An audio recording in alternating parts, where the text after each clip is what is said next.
نبی پاک صلی اللہ علیہ وسلم فرماتے ہیں جس نے مجھے خواب میں دیکھا اس نے مجھے ہی دیکھا. شیطان خواب میں بھی آ کے میری مثل ہونے کا دعویٰ نہیں کر سکتا.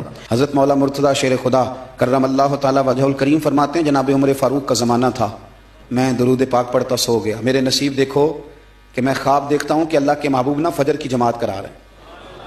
میرا بڑا دل کرتا تھا مجھے حضور کی زیارت ہو. فرماتے ہیں نبی پاک صلی اللہ علیہ وسلم نے جماعت کرائی اور غلاموں کی طرف رخ نور پھیرا. وہ صحابی ٹوکرے میں ڈال کے حضور کی بارگاہ میں لائے. ایک صحابی کے باغ میں تازہ کھجوریں پکی تھیں. نبی پاک صلی اللہ علیہ وسلم نے ایک کھجور اٹھائی اور اٹھا کے منہ میں رکھی. پھر حضور صحابہ کو دینے لگے. فرماتے ہیں قربان جائیں نمبر میرا بھی لگ گیا.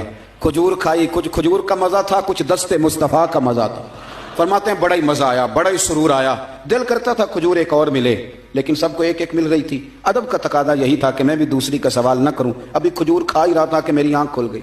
دل کرتا تھا آئی یا رات وصال دیوالی تے ربا رات مکن نہ دیویں. فجر کی اذان ہو گئی. فرماتے ہیں میں اٹھا تو کھجور کا ذائقہ ابھی بھی میرے منہ میں موجود تھا. فرماتے ہیں دل گرفتہ. کہتے ہیں بھارا دن چڑھ گیا، اذان فجر ہو گئی، صبح صادق طلوع ہو گئی. میں اٹھا، وضو کیا، سنت ادا کی، مسجد میں جا کے نماز کے انتظار میں بیٹھ گیا. اتفاق دیکھیں، فرماتے ہیں فاروق اعظم جماعت کرانے آئے کہ حضرت عمر نے بھی وہی صورتیں نماز میں شروع کر دیں جو رات خواب میں حضور نے نماز کے اندر پڑھی. میں سمجھا یہ اتفاق ہے. لیکن جناب فاروق اعظم نے جب نماز پڑھا کے سلام پھیر کے لوگوں کی طرف رخ کیا تو کھجوروں کا ٹوکرا بھی آ گیا. میں نے سمجھا یہ بھی اتفاق ہے. فرماتے ہیں عمر نے ایک کھجور اٹھائی اور باقی بانٹنے لگے، اور عمر نے ایک کھجور مجھے بھی دی. کھجور میں نے کھائی، مزہ مجھے بڑا آیا. کہتے ہیں میں نے فوراً کہا عمر ذرا ایک دینا، ایک کھجور اور دینا. فرماتے ہیں فاروق اعظم نے اٹھائی، میں سمجھا ملنے لگی ہے، اٹھائی، اور جب حضرت فاروق اعظم نے کھجور بڑھائی اور پکڑا کسی دوسرے صحابی کو دی اور مسکرا کے میری طرف دیکھا. فرمانے لگے علی یوں تو نہ کر یار، اگر رات کو تو حضور سے دوسری لیتا تو میں بھی سویرے تجھے دوسری دے دیتا. میں آپ کو ایک بات عرض کروں، شاید میں سارا دن ہی وظیفے بتاتا ہوں.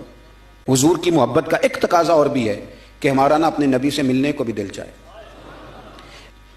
بچے ایک دوسرے سے لڑائی کرتے ہیں تو وظیفہ بتا دیں، دکان نہیں چلتی تو وظیفہ بتا دیں. میں پڑھتا ہوں بزرگوں کی کتابیں تو بزرگ فرماتے ہیں لوگ آیا کرتے تھے کہ کوئی درود و سلام بتائیں جس سے مدینے والے محبوب کا دیدار نصیب ہو. آہستہ آہستہ وہ جو ہمارے سوتے خشک ہوئے ان کے اندر یہ دراڑ آئی کہ وہ جو خاص ذوق تھا. میں نے کہا کہ اس طرح کبھی کوئی محب ہے جس کا محبوب سے ملنے کو دل نہ چاہے، جس کی خواہش پیدا نہ ہو، جس کے اندر تڑپ نہ ہو، ذوق نہ ہو. رات کو نا لوگ نہا کے سوتے تھے، خوشبو لگا کے سوتے تھے، استغفار پڑھتے تھے، اپنے بستر کو دیکھتے تھے صاف ہے، اور پھر وہ مدینہ شریف کی طرف منہ کر کے باوضو درود و سلام پڑھتے سوتے تھے. کوئی پوچھتا تھا یہ کیا ہے تو کہتے تھے چر ہویا مینوں ترلے لیندے ہاں، کدی موڑ میرے ول واگاں، خواب میری وچ ایک بار جیاویں میں ساری عمر نہ جاگاں. نبی پاک صلی اللہ تعالی علیہ وسلم کی غلاموں کا یہ شوق، یہ درد، یہ ذوق، یہ تقاضا کرتا ہے محبت کا کہ محبوب سے ملنے کو دل چاہے. وہ جو ایک ذوق ہے حضور کی زیارت کا. ہمارے تو ایسے صوفیاء گزرے جو فرماتے ہیں کہ لمحے کے لیے اگر نبی پاک ہم سے جدا ہو جائیں تو ہم اپنے آپ کو مومن ہی تسلیم نہیں کرتے.